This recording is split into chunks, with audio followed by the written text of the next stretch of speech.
My name is Kate Hunt, and this is my work. I was born in Chester, Montana, actually in Havre, but moved to Chester when I was 4 months old. I think a lot about the landscape of Montana. The landscape I was raised in was very austere, but very beautiful, very complicated. It was a big sky country, and it gave me permission to work without a lot of color and a very austere type work that has a lot of complicated things going on. And I use the materials I do for the color and for the message that they send. I think of materials as communication. You know, if I were to add something like chickens or, feathers, that would send a message that wouldn't relate to the work.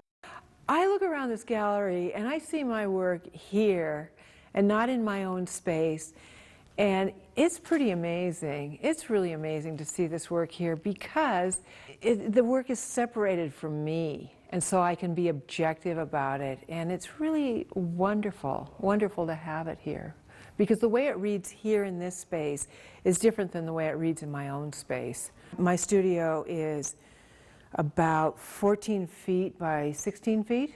It's very small, and it's got this huge paper cutter in it, and it's got a welder, and it's got, it's just this chaos that allows me to grab pieces and parts and materials.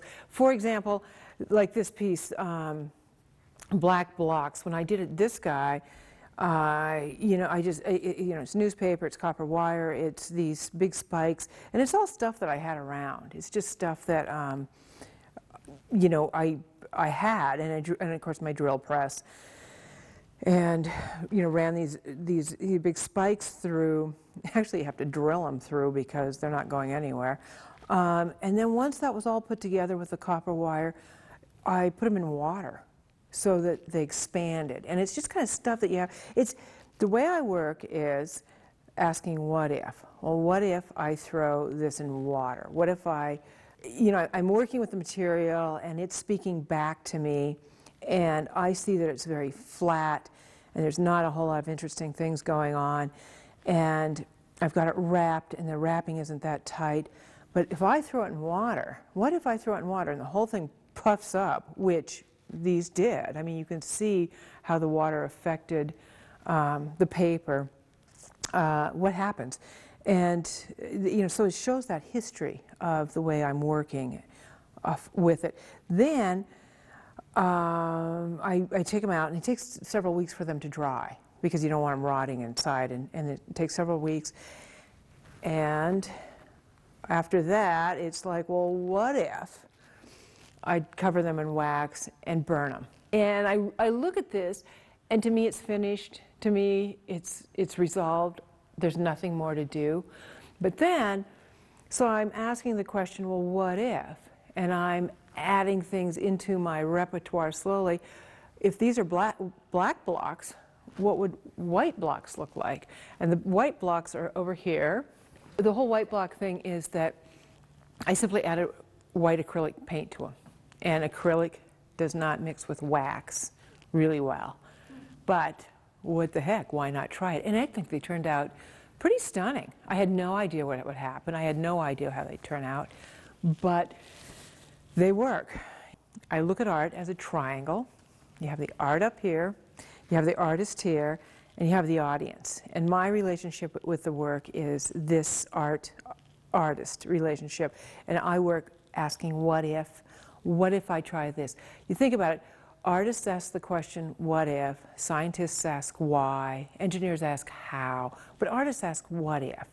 This piece is related to that piece. So I cut all the paper in the paper cutter, and then it's bound on the back, and it's bound on the front with drywall tape. So and Elmer's glue. And so it's just newspaper, drywall glue, drywall paper and glue. And then I took a grinder and I ground all the, you can still see some of the paper in the front here, and I picked at it with a knife, and it was sitting under a sprinkler for about 3 days. because it's that water thing again. On the back there is this drywall tape, and that was never released. That's still there. And as the paper got soaked in the sprinkler, it curled around, and of course it expanded this side and not that side, and so I have this wonderful curl. So this piece is 30 years old, and I got started working with newspaper in college when my teacher had us build those little finger traps. The little, you get them at the carnival and you stick your finger in them and you can't get your fingers out. And she gave us newspaper and we folded it up and we wove these little finger traps. And then I started building bigger and bigger weavings, and this is one of them. And as I built them bigger and bigger, I had to find a way to cut the paper, and I found the guillotine cutter, and that led to this edge that you can see on the paper. And so I started cutting these strips to fold up to make these weavings. And it really is a case of one thing leading to another. And so once I started using that guillotine cutter, it cuts about 5 inches at once. I went, whoa, look at that. I mean, all of a sudden I had this construction material that just gave itself to me. And I think that's really important in everybody's work and in their lives, is to find that material or that method or that thought process that works for you. And you don't know why it works for you. You don't care why it works for you, but it does. If it's doodles, go with it. For me, it was this material was easy to obtain. I could, it works very small, it works very big. I can do anything. It's forgiving, it gives itself. I can do anything I want with it, it seems. And I don't use newspaper for the sake of newspaper. I found the strips of paper, and so I started layering them like this. And you can see, and then the next step would be to take a chainsaw. For a long time I used the papers together, and if you look on my website, you'll see a lot of the different pieces that were just simply put together like that. And then I discovered that you cut them in half with a chainsaw. And then, then I had these two halves, and I built a lot of pieces with just two halves and no kind of, no more materials added in. And then eventually I was reading to my kids the book called The Big Ball of String.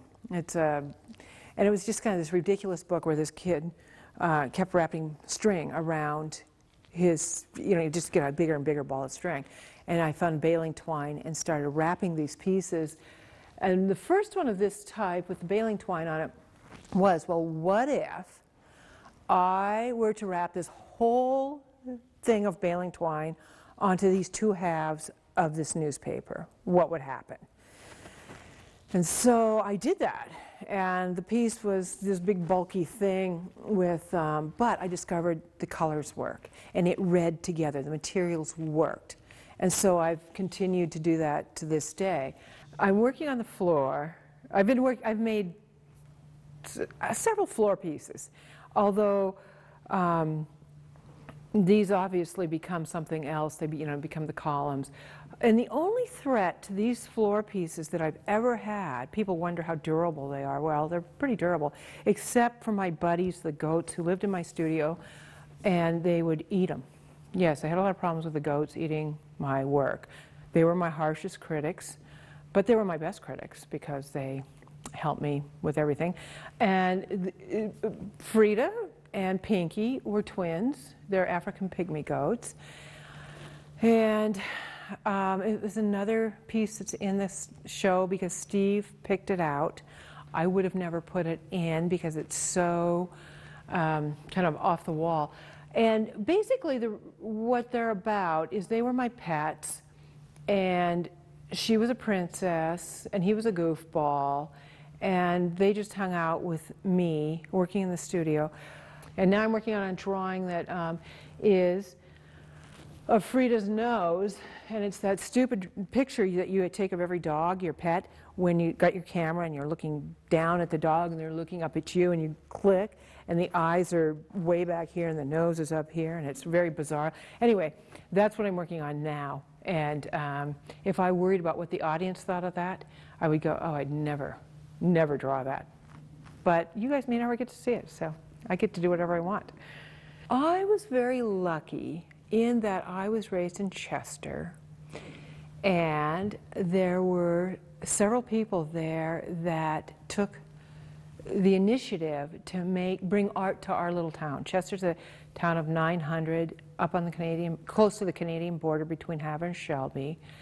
And there was just some brilliant people there that decided we needed art. And I remember going to an art show in the gymnasium. And I was just a kid. And I just looked at it and went, well, duh, of course, this is what you do. It never dawned on me that it was special. It never dawned on me that I shouldn't be doing it. It was as natural as running is to some kids. You know, it was just there, and I never questioned it. And I never have questioned it. I've never become an artist. I have just been an artist. In the 5th grade, I remember doing things like braiding grass. We'd have this long, tall grass, and I'd braid it and make patterns in the grass. I remember doing a lot of that and tying it off and making bundles. I made a big peace sign. You know, I gathered the grass up and made a peace sign in bundled grass and braided bundled grass. I'm still braiding my grass to this day. I did a lot of that. I don't know. You know, it was my parents were absolutely wonderful in the fact that they had so many things around, and I was in a very safe environment where I could, you know, grab rocks and grab lots of grass. And I don't really remember. I remember my mother was the one that fixed things. I really think about the fact that I'm taking symbols that we live with and symbols of our lives and adding my art to it. So what I've done again is combine two things. I combined my way of working, my materials, my sensibilities, and the flag. And it's really pretty innocent, you know. It's just that it's a great vehicle. And I don't really know what the connotations are. I know my conversation with it. My conversation is about the color and the fact that it works. It speaks to me on a level that I really can't tell you about. It's not a level I can talk about. It just, this piece talks to me. This piece talks to me. And I can't tell you what they're saying. And hopefully they will talk to you too. And if you have to write a report on it, you may not have the words to describe how they talk to you, because words really get in the way a lot of time of art.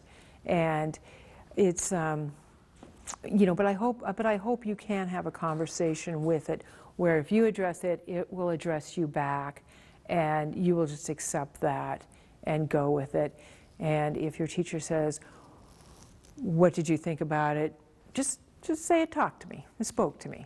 That's good enough. You know, don't let words get in your way too badly. Anyway. That's good. All right.